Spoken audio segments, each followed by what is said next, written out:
வணக்கம். நான் உங்கள் அன்பு திராவிடன், சமூக செயல்பாட்டாளர். சமீப காலமாக பாட்டாளி மக்கள் கட்சியில் ஏற்படக்கூடிய குழப்பங்கள், பிளவு ஏற்பட்டு விடுமோ என்கிற பயத்தை, அச்சத்தை ஏழை எளியவர்களுக்கு கொடுக்கிறது. பாட்டாளி மக்கள் கட்சியினுடைய தொண்டர்கள் இன்றைக்கு பயந்து போயிருக்கிறார்கள். பாட்டாளி மக்கள் கட்சிக்கு யார்தான் தலைவர் என்பது போல சமூக வலைத்தளங்களிலே கேள்வி எழும்புகிறது. பாட்டாளி மக்கள் கட்சியினுடைய தலைவர் மருத்துவர் ராமதாஸ் அவர்கள் நிறுவனராக இருக்கக்கூடியவர், இன்றைக்கு தலைவராகவும் பொறுப்பேற்றிருக்கிறார்.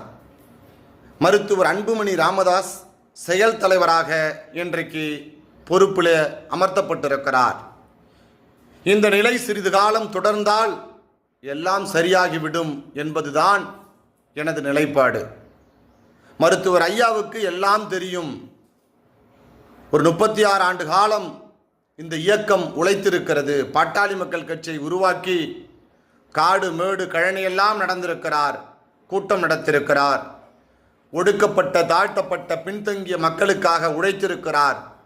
சிறுபான்மைய மக்களுக்காக குரல் எழுப்பியிருக்கிறார். வலிமை நிறைந்த, செருமை நிறைந்த போராட்டங்களை நடத்தி காட்டியிருக்கிறார். பல தியாகங்களை செய்திருக்கிறார். என் கால் சட்டமன்றத்திலோ நாடாளுமன்றத்திலோ போகாது என்று சொல்லி, எந்த பதவிக்கும் நான் செல்ல மாட்டேன் என்று சொல்லி, இன்றைக்கு 86 வயது வரைக்கும் அந்த வார்த்தையை காப்பாற்றி கொண்டிருக்கக்கூடிய நிறுவனராக, தலைவராக இன்றைக்கு விளங்கி கொண்டிருக்கிறார். மூத்தோர் சொல்லும் முதுநெல்லி கனியும் முன்னே கசந்து பின்னே இனிக்கும் என்பார்கள். அந்த வார்த்தைக்கேற்ப மருத்துவர் ஐயா அவர்கள் சில காரியத்தை திறன்பட செய்ய வேண்டும் என எண்ணுகிறார். இளைஞர்களுக்கு வழிகாட்ட வேண்டும், பாட்டாளி மக்கள் கட்சி வலிமை பெற வேண்டும் என்று எண்ணிதான் இந்த முடிவை எடுத்திருக்கிறார். பாட்டாளி மக்கள் கட்சிக்கு எதிர்காலம் அன்புமணி என்பதிலே யாருக்கும் இரு கருத்து இருக்க முடியாது. பாட்டாளி மக்கள் கட்சியினுடைய செயல் தலைவராக இருந்தாலும் அவர்தான், தலைவராக இருந்தாலும் அவர்தான், இளைஞரணி தலைவராக இருந்தாலும் அவர்தான். அவர் சொல்வதை தான் பாட்டாளி மக்கள் கட்சி கேட்பதற்கு கடமைப்பட்டிருக்கிறது, தயாராகவும் இருக்கிறது. ஆனால் மருத்துவர் ஐயாவுக்கு அவப்பெயரை ஏற்படுத்தி விடாதீர்கள்.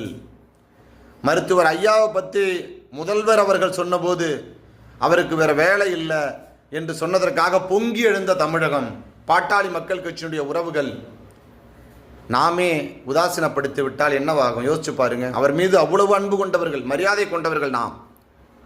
ஆனால் நாம் உதாசீனப்படுத்தி விடக்கூடாது. மருத்துவர் ஐயா அவர்கள் வாழ்கிற காலம் வரைக்கும் மரியாதையை நடத்தணும். இந்த சமூகத்தினுடைய தலைவராக, இந்த இயக்கத்தினுடைய தலைவராக, இனத்தினுடைய தலைவராக, இன விடுதலையினுடைய தலைவராக, இடஒதுக்கீட்டினுடைய தலைவராக அவர் விளங்கி கொண்டிருக்கிறார்.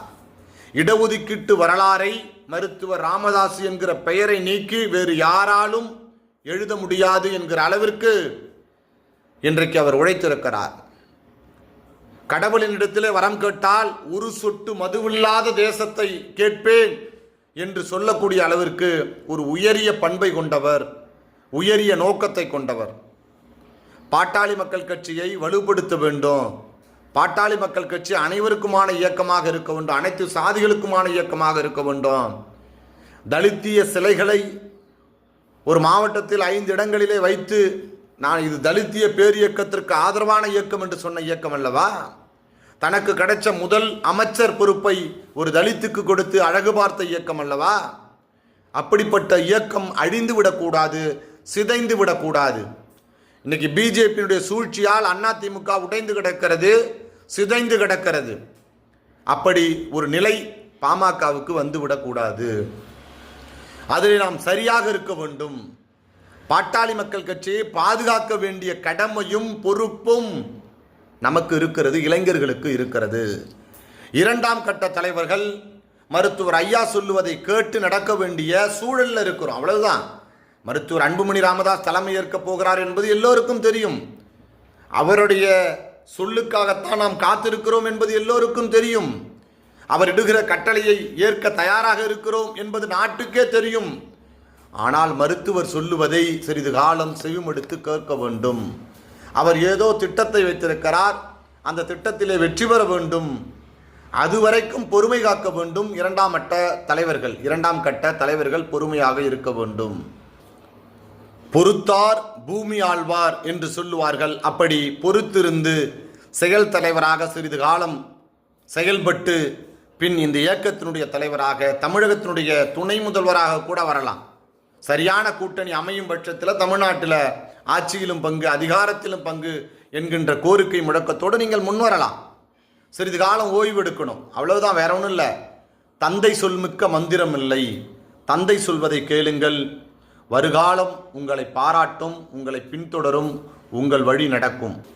மருத்துவர் ஐயா அவர்கள் கூடா நட்பு கேடாய் முடிந்தது என்று தேர்தலுக்கு பின்னால் ஒரு வார்த்தையை பதிவு செய்தார். அதனுடைய உள் அர்த்தத்தை புரிந்து கொள்ளுங்கள். நாம் கூட்டணி வைத்ததிலே சிறிது தவறு நடந்திருக்கிறது என்பதை தான் அவர் மறைமுகமாக சொல்லியிருக்கிறார். ஆகையினால வரக்கூடிய தேர்தலிலே சிறந்த கூட்டணியை அவர் முடிவு செய்ய இருக்கிறார்.